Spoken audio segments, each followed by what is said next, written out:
Hai Sobat Bukan Sekolah. Di part sebelumnya, kita udah bicara tentang cara berpikir individu terhadap uang. Tentang bagaimana sebagian orang mulai berpindah dari sekedar mencari pendapatan menjadi membangun portofolio hidup. Lalu muncul satu pertanyaan penting. Kalau pola pikir bisa diubah, kenapa banyak dari kita tetap merasa takut, tertekan, dan gak pernah merasa cukup soal uang?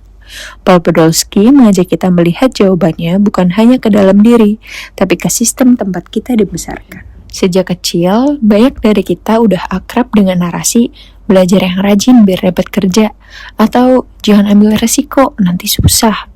Tanpa sadar, uang diperkenalkan bukan sebagai alat, tapi sebagai ancaman. Takut nggak cukup, takut salah langkah, takut jatuh miskin, dan rasa takut itu menempel bahkan sampai kita dewasa. Paul cukup tajam mengkritik sistem pendidikan. Sekolah selalu mengajarkan untuk datang tepat waktu, patuh pada aturan, mengejar nilai, dan mengikuti jalur yang udah ditentuin. Tapi jarang banget mengajarkan cara untuk memahami resiko, mengelola uang, mengenali nilai pribadi, atau mengambil keputusan finansial dengan sadar. Akibatnya, banyak orang dewasa yang pintar tapi bingung mengatur hidup finansialnya sendiri.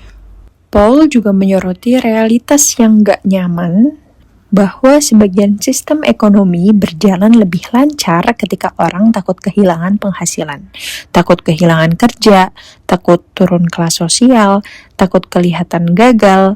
Ketakutan-ketakutan itu membuat kita akhirnya bekerja tanpa bertanya dan terus bertahan meski lelah. Bukan karena kita lemah, tapi karena sistem memang dirancang seperti itu. Dan yang paling berbahaya adalah dampak saat semua ini akhirnya terasa normal. Lelah dianggap wajar, cemas dianggap motivasi, overwork dianggap ambisi. Padahal menurut Paul, hidup yang terus digerakkan oleh ketakutan bukan hidup yang sehat. Dan kebebasan finansial gak mungkin lahir di atas rasa takut yang dipelihara terus-menerus. Dan di sini Paul gak menawarkan revolusi besar. Yang ia tawarkan sederhana tapi radikal, yaitu kesadaran. Menyadari bahwa ketakutan mana yang merupakan warisan sistem, dan nilai mana yang benar-benar milik kita, dan pilihan mana yang sebenarnya bisa dinegosiasikan. Kesadaran gak langsung mengubah dunia, tapi mengubah cara kita hidup di dalamnya. Pesan inti dari part ini adalah, selama kita hidup dalam sistem yang menanamkan takut miskin sejak dini, kebebasan finansial nggak akan cukup hanya soal saldo. Ia butuh keberanian untuk bertanya dan kesadaran untuk nggak selalu patuh. Bukan melawan semua aturan, tapi memilih mana yang layak untuk kita ikuti.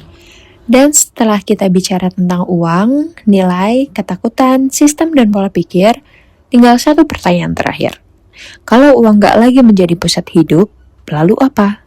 Di part 9, kita akan menutup seri ini dengan pembahasan tentang makna hidup, tentang waktu, pilihan, dan arti cukup setelah uang berhenti mengendalikan arah hidup kita. Sampai jumpa di part 9.